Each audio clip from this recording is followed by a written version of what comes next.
बंद कर बंद कर। जय श्री कृष्णा, मेरे बाल कृष्ण चैनल में आपका स्वागत है। श्री गणेशाय नमः, श्री सरस्वती नमः, लक्ष्मीनाथ समारंभा नाथयाने मन मध्यम, देवी सरस्वती व्यासं वंदे गुरु परंपरा,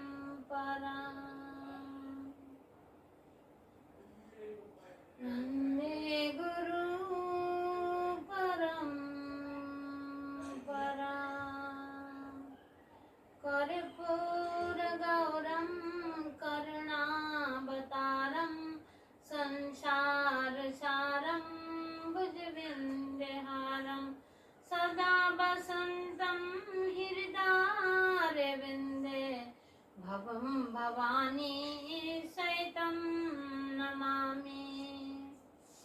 जब महाभारत हुआ था, जब अर्जुन का पूरा साथी बन के साथ दिया था भगवान ने, फिर उसके बाद भी माता गंधारी ने बोला था दुर्योधन को कि ब्रह्मरथ में आना पुत्र, मैं आपको देखूंगी, आप देखूंगी तो आपका कोई बाल भी भीगा नहीं कर पाएगा, आपका जो सारा शरीर वज्र का बन जाएगा।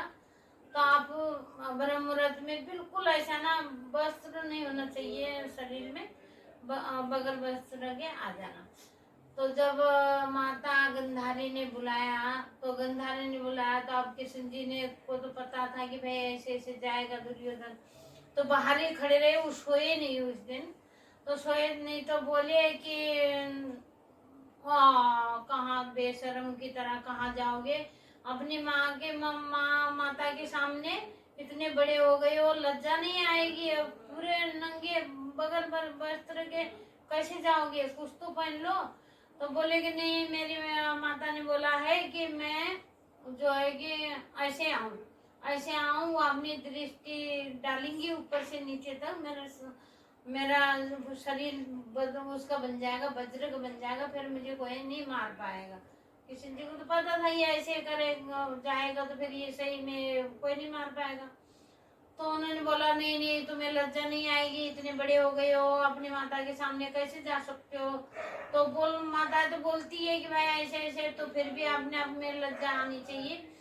तो बोला, तो उसने क्या करा, कमर से नीचे पत्ते बांध के गया, पत्ते बांध के गया। दुर्योधन को जैसे माता ने देखी है, गंधारी ने पट्टी खोल के देखा, जैसे नजर मारा, पूरा शरीर बेटे का वज्र का बन गया। और नीचे उनने जहाँ पत्ता लगा हुआ था, गंधारी बोली कि बेटा आपने ऐसे क्यों ये पत्ता लगा के क्यों आए हो? तो मैंने बगैर वस्त्र के आना बोला था आपको, ऐसे कैसे आ गए? तो पर बोला कि नहीं माते, मेरे को तो कृष्ण ने बोला कि लज्जा नहीं आएगी तुम्हें माँ के सामने जाने के लिए, इतने बड़े हो गए हो, तो इसीलिए मैंने बात।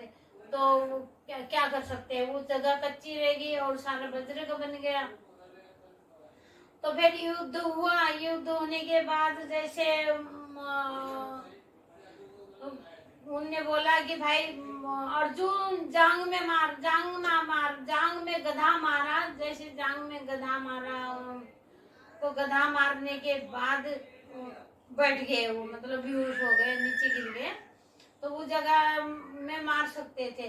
तो वैसे गधा मारने का, जंगों में नहीं मारने का, युद्ध का ये मतलब नहीं था। युद्ध का मतलब था कि जंग में नहीं मारना चाहिए, गधा को इस्तेमाल करते हैं ऊपर ऊपर हिस्से में, नीचे नहीं करते। तो फिर उसके बाद जो है कि अर्जुन उसने भीम ने गधा मारा। गधा मारने के बाद जब जो है कि वो गिर पड़े तो अब घायल हो गए बिल्कुल। फिर बोले कि भाई जब जंग में कोई जान ही नहीं थी, इतने हिस्से में जो जान थी उसको तोड़ दिया उन्होंने गदा मार मार के। फिर उसके बाद जो है कि बोले कि अश्वत्थामा थे, अश्वत्थामा ने जब द्रौपदी के 5 बच्चों को मारा, तो अश्वत्थामा ने चाल करी कि दुर्योधन बोलने लगा कि भाई मित्र, तुम्हें क्या ख्वाहिश है, तुम्हारी क्या आखिरी इच्छा है, बताओ, तुम्हें अपनी इच्छा बताओ। तो उनने बोला, दुर्योधन ने बोला, मुझे 5 भाई पांडवों का सिर ले आके दिखाओ, काट के मार के उनको, मुझे उनकी मृत्यु चाहिए, 5 भाइयों की। तो अब अश्वत्थामा गया। अश्वत्थामा रात को सो रहे थे, तो जैसे कृष्ण को थोड़ा बहुत वही बोलते हैं ना, जिसको ना मारने वाला मौत नहीं आई उसको कोई नहीं मार सकता। 5 भाई पांडव सोए हुए थे। जब कृष्ण जी श्री कृष्ण ने बुलाया उनको कि चलो थोड़ा नदी किनारे टहल के आते हैं। तो बुलाया तो वहां जाके बच्चे जिस जहां से वो उठ के गए 5, तो वहां जाके 5 द्रौपदी के 5 पुत्र वहां जाके सो गए। वहां जाके सो गए तो उनको बोला, बच्चों तुम भी चलो हमारे साथ। बोला तो उन्होंने बोला, तुम्हें जाना जाओ, हमें नींद आ रही, हम सो रहे। तो उन्होंने अश्वत्थामा ने क्या करा, रात को जाके 5 बच्चों का सिर काट दिया। सिर काट दिया तो द्रौपदी के 5 बच्चों की मृत्यु हो गई। मृत्यु हो गई तो वो क्या करा, सिर काट के वो लेके गया जैसे। तो दुर्योधन को दिखाया, दुर्योधन को दिखाया कि अब मित्र तुम्हारी भाई, उनको 5 भाई पांडवों को मैंने मार के सिर ले लिया। जैसे जो है कि अब देखा के तो अब दुर्योधन तो देखा, पहले तो हर्षित हुआ, मतलब हर्ष हुआ, उसको खुशी हुई कि 5 भाई पांडव को मार दिया मेरे मित्र ने। जैसे फिर उनने देखा कि देखा दोबारा 5 भाई नहीं मारे, तो द्रौपदी के 5 पुत्र मार दिए थे। तो अब उसको वियोग भी हो गया, हर्क भी हो गया, वियोग, हर्क वियोग में मरोगे। उसका ये था कि दुर्योधन जब भी मरेगा हर्क वियोग में मरेगा। जैसे हर्क होगा, यहाँ से भी वो अच्छी बुरी खबर दोनों मिलेगी तो जब मरेगा। तो अच्छा, तो उसको लगा कि भाई 5 भाई पांडव मर गए। तो बुरा ये लगा कि अरे ये तो पांडव नहीं है, पांडवों के बच्चे मरे, ये तो 5 द्रौपदी के पुत्र है। तो बोला कि ये क्या किया अश्वत्थामा, तुमने क्या किया, अब पूरा कुल खत्म हो गया, 5 बच्चे उनके मार दिए।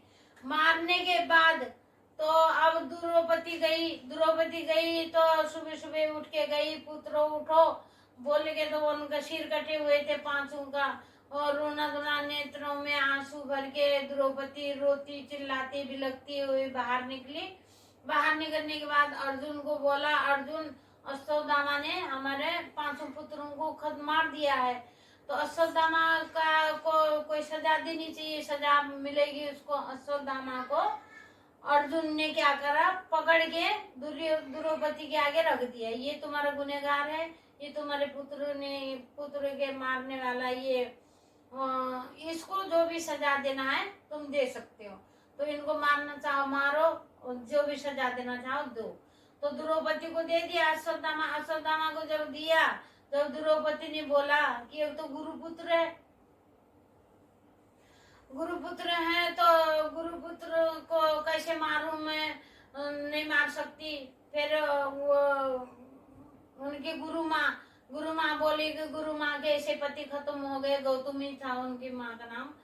तो गुरु माँ को गौतमी की का माँ का बहुत बुरा हालत हो जाएंगे, अगर इनमें से मेरा 5 पुत्र में एक भी वापिस आता है तो मैं अश्वत्थामा को मार देती हूँ, नहीं तो मेरे पुत्र को तो आना है ही नहीं, वापिस तो आएंगे नहीं, वो तो मर गए। तो अब दूसरी माँ का मैं कैसे दिल दुखा सकती हूँ, गुरु माँ भी रो रो के अपने प्राण त्याग देंगी, इसीलिए मैं नहीं मार सकती। द्रौपदी ने सामना कर दिया। तो फिर श्री कृष्ण ने बोला कि मारो, अधर्म को मारने से धर्म मिलता है, जो अधर्म से तुम्हारे पुत्र को मारा, 5 पुत्र को, तुम इनको मार दो, इसको मार दो, तुम्हें कोई पाप नहीं चढ़ेगा।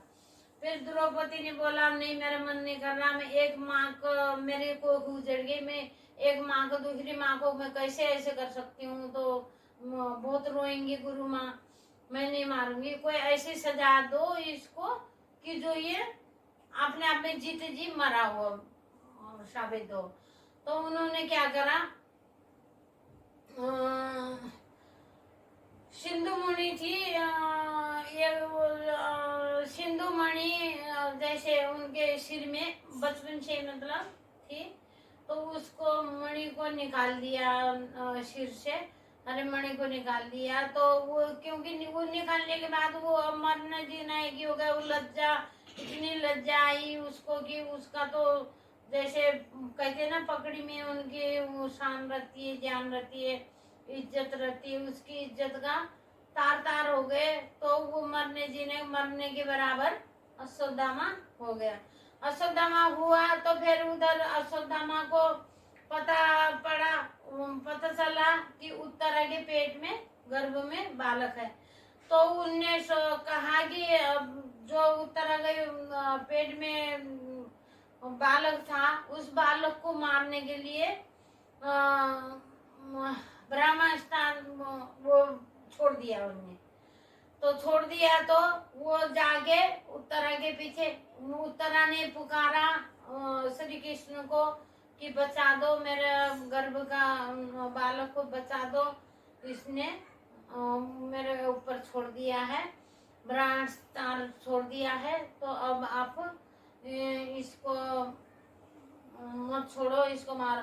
फिर गए पुकारा, उत्तरा ने पुकारा श्री कृष्ण को, पुकारा तो श्री कृष्ण गर्भ में जाके सूक्ष्म शरीर बना के, अपना बिल्कुल सूक्ष्म शरीर बनाया, सूक्ष्म शरीर बना के गर्भ में घुसे, गर्भ में घुस के उत्तरा के बच्चे का मतलब सुरक्षा, उनको बहुत रक्षा करिए, उनके लिए उनका सारा कुछ नहीं होने दिया, उनको मरने नहीं दिया उत्तरा के बेटे को। तो अभिमन्यु के बेटे थे, तो उत्तरा के बेटे का उद्धार किया, उनका भी उद्धार किया। फिर बोलते हैं ना, इसीलिए कुंती बुआ मांगती थी कि भाई मुझे विपत्ति दो, ताकि मैं आपका नाम कभी भूलूं नहीं, मेरी जुबान में आपका नाम आता रहे। आप आपका नाम ले ले के मरे तो मोक्ष मिल जाएगा, मोक्ष हे प्रभु, आपने सब कुछ हमें सहारा दिया, समारा, जो भी देन है, जो भी अच्छा बुरा सब आपने दिया हुआ है। ये सब आज ये घर हमारा नहीं है, ये हम अपने खुद अपने नहीं है, खुद भी हमें कोई भी जैसे आत्महत्या करते, आत्महत्या करने वालों को और ज्यादा सजा होती, क्योंकि वो ये शरीर भी हमारा नहीं है, हमारा शरीर नहीं है। तो वो जैसे आत्महत्या करेगा, वो एक पाप लेके उड़ जाएगा वहां पे, एक पाप लेके, क्यों, तुम्हारा हक नहीं है इस शरीर में। वो ये भगवान का हक है कि भगवान मारे या वो जिंदा रखे, जो भी जिस हालत में भी वो रखे, उस हालत में रहने का बोला भगवान ने। तो इसीलिए हम अपनी जान भी नहीं दे सकते, क्योंकि हमारी नहीं है ये जान, ये जान भी प्रभु की दी हुई है। जय श्री कृष्णा, जय श्री कृष्ण।